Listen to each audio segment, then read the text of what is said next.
Welcome back. Russia is poised to annex 4 Ukrainian regions following what Kyiv and the West have denounced as illegal sham referendums held at gunpoint. Joining me live from Kyiv is Yuriy, advisor to the Minister of Defence of Ukraine. Thanks for joining us, Yuriy, and really appreciate your time. Today, Russian President Vladimir Putin is expected to sign into law the annexation of 4 Ukraine regions, including Kherson, Donetsk and Luhansk, following sham votes. Seeing that footage of armed Russian soldiers going door to door with ballot boxes, first of all, tell us how that makes you feel as a Ukrainian seeing that. Good morning. This type of footages make us feel, more determined to win, to continue to fight for our independence, for our freedom, for our people. Like you said, the outcome of these sham referendums will have no bearing on our military strategy, on our military objectives. We regard them from the very inception as illegal, as a grave breach of international law. Yesterday, the Secretary General of the United Nations, Mr. Antonio Guterres, he said as well that this is unacceptable for a country which is a permanent member on the UN Security Council to be breaking the UN Charter in such a blatant way. So, yes, indeed, today is the day when probably Russia will annex those territories, but this will be a fact that will not be recognized by any member of the civilized international community, and it will have no impact on what Ukraine does next. These annexed regions account for about 15% of the country. Putin will now go to his people, no doubt, saying that we won, we achieved what we said we would in this so-called special military operation. But what you're saying is, in terms of your military's response to those declarations, not much is changing. You're just going to continue to advance if you can. Absolutely. Absolutely. This is something that has been said by our president, Mr. Zelensky. This is something that has been said by our Minister of Defense, Mr. Alexei Reznikov. And this is something, and this is how the Ukrainians feel about what needs to be done next.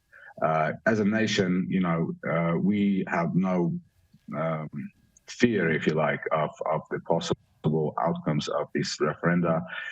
We are, of course, concerned that, and there is already evidence that in those temporarily occupied territories, the Russian authorities are issuing, in a hasty manner, issuing the people of those regions with the Russian passports, which means that they are likely to start conscripting them, to start mobilizing them as well.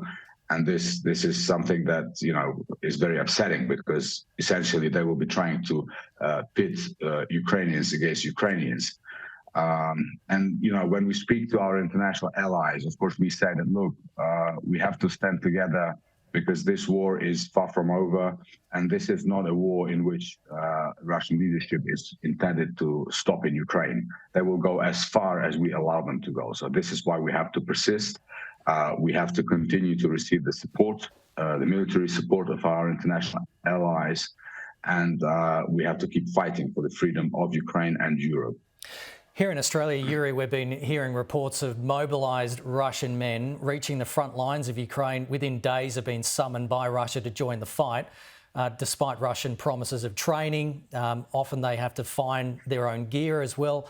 Are you seeing an increase of these men on the battlefield, and are you seeing an increase of Russian military turning themselves over to Ukraine because they don't want to fight since the mobilisation?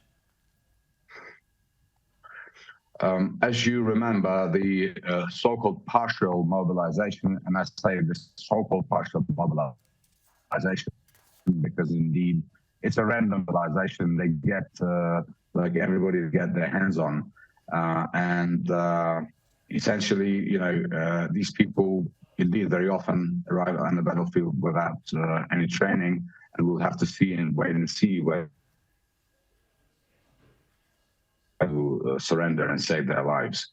But we're also seeing, of course, that hundreds of thousands of Russians are fleeing Russia now, right? So they're going to the EU countries, they are going to Georgia. In fact, from what we understand, the number of those who have fled Russia by today is actually larger than the number of those who have been mobilized. So this partial mobilization.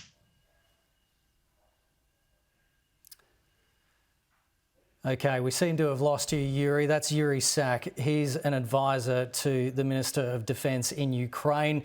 Some connection issues there. But as we've been mentioning, Russian President Vladimir Putin is expected to announce the annexation of those 4 regions in Ukraine sometime in the next 24 hours or so.